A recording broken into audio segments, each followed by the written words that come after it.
Welcome to Weapons and Warfare, where if you ask us, we think there's a lot to offer in this week's episode. In our debrief, we step inside a device called the MindGym to see how one artist's idea turned into something the Air Force wants to help airmen all over the world hone their mental fitness. Our weapon of the week takes its name from ancient Greece. However, it's anything but history for troops taking on an armored foe. And in our comms check, we set the record straight on drones in the Red Sea and the war in Ukraine. But first, some headlines you may have missed. Big news from the Army as the branch announces a plan to trim some 32,000 jobs from its ranks over the next 5 years, including 3,000 positions from their special operations units. The cuts come as the Army looks to navigate recruiting struggles and a Congress that's been unable to pass a budget or find a way to fund aid to Ukraine or Israel or Taiwan. The cuts are also a way to make room for about 7,500 new positions in areas of need, like the Mobile Short-Range Air Defense Program and multi-domain task forces. As for the jobs on the chopping block, they fall in line with the DoD's shift to focusing on bigger theaters of war and reducing the need for people in counterterrorism and counterinsurgency units. Regarding the special ops cuts, those will come from areas like print media and psychological operations. The term narco-sub probably isn't one you would associate with the modern American military, but at least one officer in the Marine Corps isn't shying away from the term. The Marines are planning to test an autonomous, low-profile vessel during this month's Project Convergence capstone. It's basically a narco-sub. We copied the drug runners down south, and this thing is form, fit, function to carry 2 Navy strike missiles and resupply. Despite the catchy nickname, the prototype is a logistics vessel, so it's a potentially stealthy way to get supplies to troops that may be operating in hard-to-reach places, called austere locations. There's definitely a little if you can't beat 'em, join 'em philosophy going on here, as narco boats are historically difficult for U.S. drug enforcement agencies to track and stop. And finally, a scene that looks like it might have been straight out of Hollywood, but instead was inspired by the history books. Vail, Colorado is normally home to ski bums and snowboarders, if they can afford lift tickets, that is. But the town recently hosted the Legacy Days Ski Trooper Cup. Soldiers from the Army's 10th Mountain Division hit the slopes in some friendly competition that pays homage to the original ski troopers of the World War II era. The competition consisted of 150 pull-ups total as a team, and then from there we skinned up the mountain just behind me, which was grueling in and of itself. We skinned across the ridge, came to a rock face, rappelled down, threw our skis back on. We then slalom skied down some obstacles. This year's event marked the 79th anniversary of the Battle of Riva Ridge. In 1945, members of the 10th Mountain Division conducted a surprise attack on the Germans and were able to break through the Nazis' front line in Italy, which became a turning point during the war. When you hear the name MindGym, what do you think of? For me, I sort of just imagined a cartoon brain pumping iron. But for the folks at a growing startup in Denver, Colorado, and the U.S. Air Force, it's all about bringing mental fitness on par with physical fitness. Nestled in amongst the massive displays from defense contractors at this year's AFA Warfare Symposium was a rather nondescript 7-foot by 7-foot box. At least nondescript on the outside, because it's on the inside where this box really stands out. It's gonna be dark, it's gonna be some lights, some sounds. Towards the end, you might find a sensation of floating. It's just 5 minutes. I'll see you on the other side. This is the MindGym from Lumena. It's a sensory experience that, according to its creators, can help its users work on their mental health. It allows you a breath into yourself and the ability to think way deeper than all this stuff in our standard reality consciousness and start to very quickly interact with our subconscious. The things that come to a person's mind visually, because the brain, when not stimulated, is trying to stimulate, trying to make up things, trying to fill in the blanks. And so in a lot of darkness, calm, you can see the person that you really need to actually have a conversation with. You can see yourself. You can see your kid. You can see perspective shift, where it's like, man, everything in my life is so focused on X. Like, is that really the true meaning? Is that what I should be putting my heart and mind into? Admittedly, that's a lot for someone to wrap their mind around, which is why the folks at Lumena say trying is believing. You know, we have a phrase called like opening the door for somebody, which I got to do with you. You see your reaction when you got to experience it. And I've seen everything from, you know, some sleepy faces to some really joyful faces to some people with tears in their eyes. Everywhere from, you know, this helped me manage my stress to this helped me feel more connected to my God. It's like a whole range of reactions. But that's where MindGym is now. To get here, the people behind the project needed the right partner, and that's where the Air Force comes in. Lumena was able to take part in an incubator program called Small Business Innovation Research, or SBIR for short. SBIR essentially gave them the funding to develop their product into something that had tangible benefits for the men and women serving in today's Air Force. We started working on how to create a user interface that was intuitive, a self-serve kiosk system, and ultimately could collect, analyze, and give results on, at first, the biodata. So heart rate variability, and respiration rate, with a target of how do we take these really stressed out folks and just reduce their heart rate? And so that was the initial, what we launched into. The early results were positive enough. Lumena had a new problem. They needed to grow at a rate that worked for them and the Air Force. Enter Pam Glick, who not only saw the company's potential, but also knew the best way to develop it. We didn't really have a product that could be mass distributed yet. We really needed to scale it to be able to deliver it with the quality that we wanted to have. So when I first came in, I kind of pivoted the company to let's raise money, invest in the tech, both the physical composition of the box as well as the software used to support it. Once they got the MindGym where it needed to be, things for the company really took off. We were fortunate to get it into 7 of the 9 major commands of the Air Force, which we felt really great about. And now that we've got it scaled, we're looking to expand it within each of those bases. There are now MindGyms at almost a dozen Air Force installations from Hawaii to Turkey, and there are plans to add more very soon. The man taking the program to each new base estimates he spent 400 to 500 hours in the MindGym on his own. For him, it's more than a job. I just want to put as many people and faces inside of this thing to see what they can do. And I imagine eventually we'll be in professional sports. We're going into commercial aviation next. I think we'll be in clinics, you know, airports, gyms. While we were at the AFA's Warfare Symposium in Colorado this year, I had the chance to experience the MindGym briefly, and it really was an amazing visual and auditory experience that will probably end up helping a lot of people if Lumena continues to expand. Time now for arguably our most popular segment, the Weapon of the Week. And before I start, let me just say we know this week's entry is not a new weapon, folks, but it is one of the most sought after. Okay, so for fans of ancient Greece and track and field, oh, she's done it! What a huge throw for Carol Winger! the javelin throw may be one of your favorite pastimes.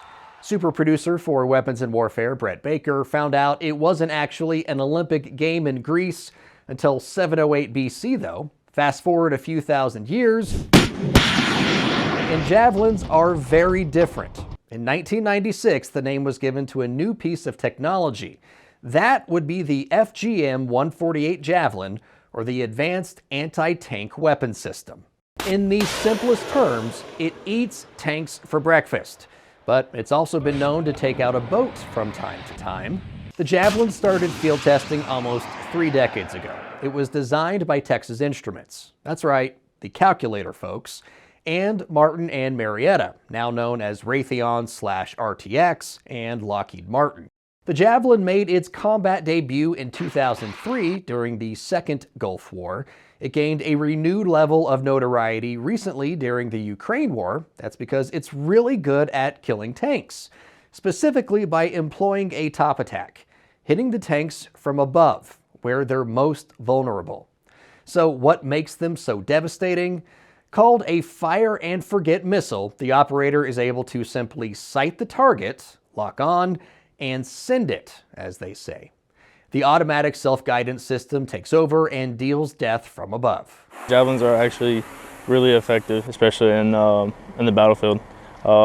Especially in our profession, whether it be light unit or you mechanized, we're gonna have to carry that, and we're gonna come up against some enemies that are gonna have heavy equipment, and that javelin is gonna basically just overturn that fight. Equipped with an infrared seeker and armed with 2 shaped charges, the first charge detonates any reactive armor, while the second pierces the base layer. That lethality made them especially useful to Ukrainian armed forces facing a seemingly endless parade of Russian tanks and armored vehicles in the early days of the war.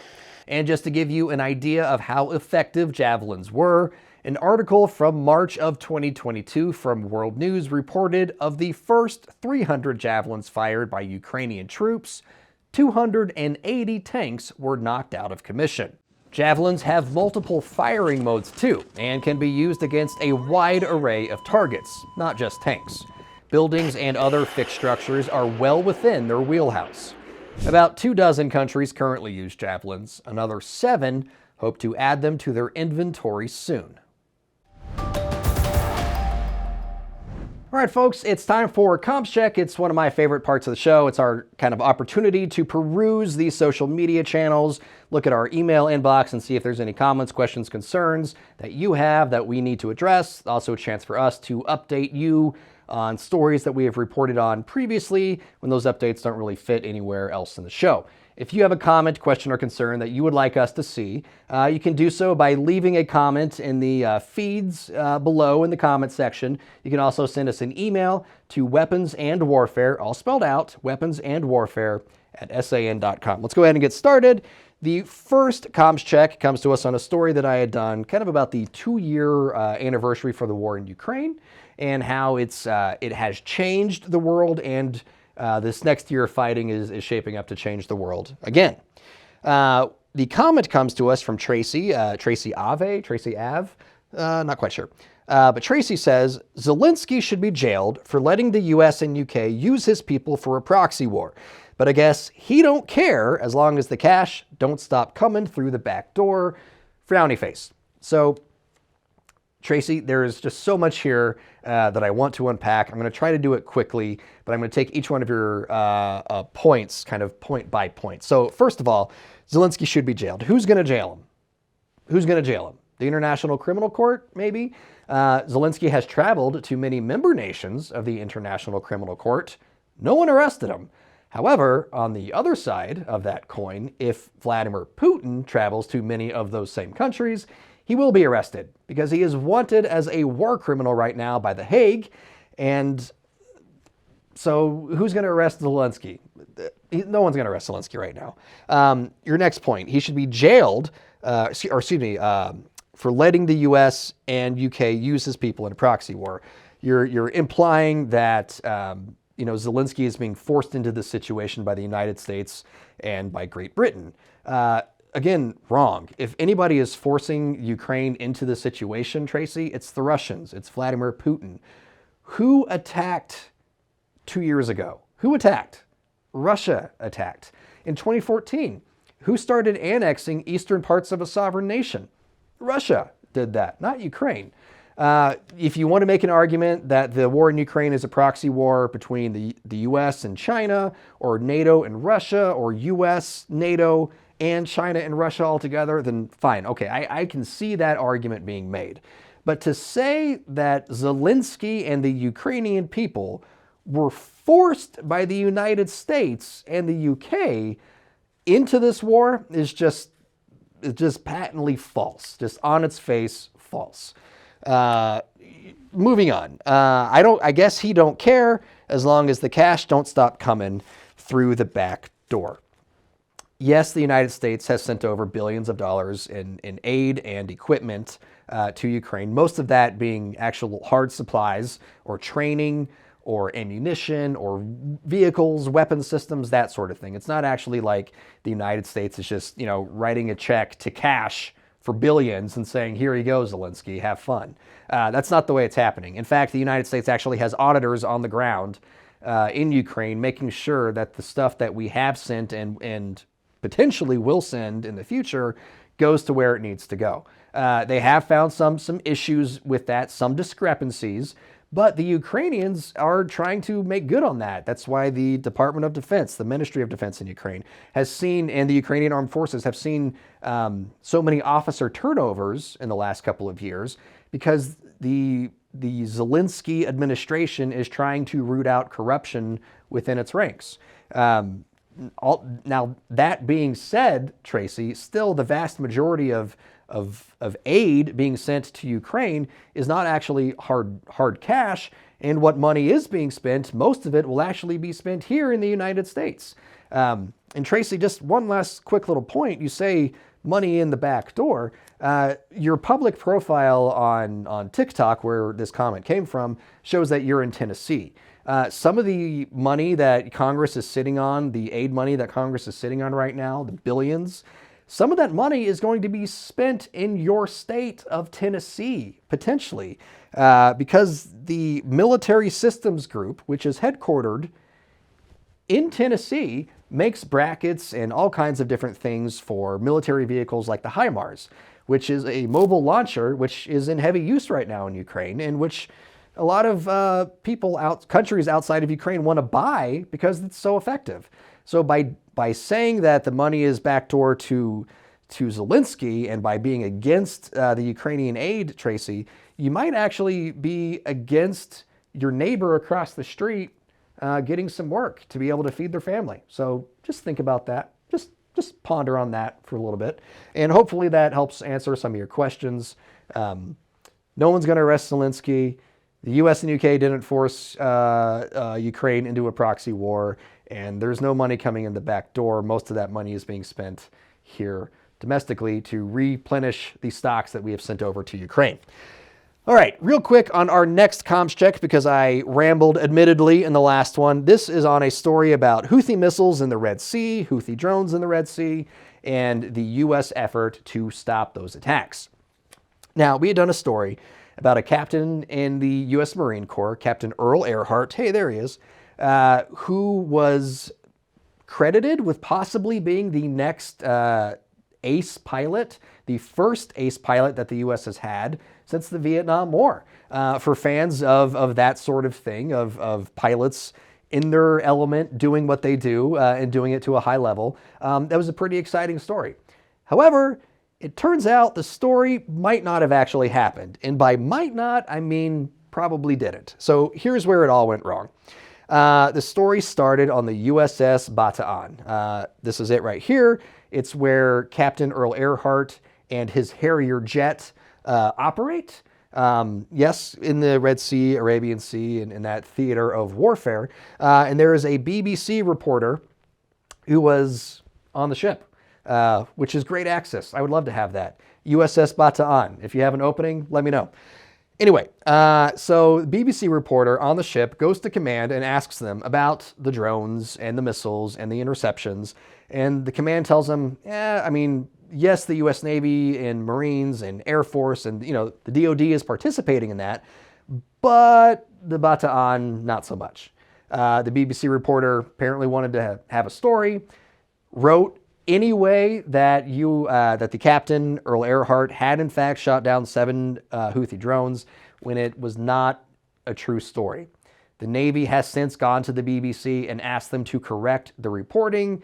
As of this recording of this segment, the BBC has not done so yet, but we here at Weapons and Warfare want to let you know that this story was inaccurate. We reported it as true. We are now correcting the record and saying it wasn't true. We relied on the BBC, like so many others did, for factual reporting, and we were let down. So, little bit of egg on our face. Hopefully now that's cleared up. But certainly another opportunity for the BBC to just try not to suck so much next time, man. Really? I mean, if they tell you it's not a story, don't make up stuff trying to make it a story. That doesn't help anybody. So, all right, that's it. I'm done. That's Comms Check for this week. All opinions expressed in this segment are solely the opinions of the contributors. All right, folks, we are nearing the finish line for this week's episode. As we round that final turn, I want to wrap things up talking about NATO, or the North Atlantic Treaty Organization. It started in 1949 when the United States, Canada, and a host of nations in Western Europe joined together to stop the spread of communism, which is another way of saying the US agreed to keep the Soviet Union in check with our nukes, while the rest of Europe got its feet underneath it again after World War II. NATO was the first peacetime military agreement the US joined outside of the Western Hemisphere, because the leaders of the day knew it was the best way to prevent an all-out nuclear war with the Soviet Union.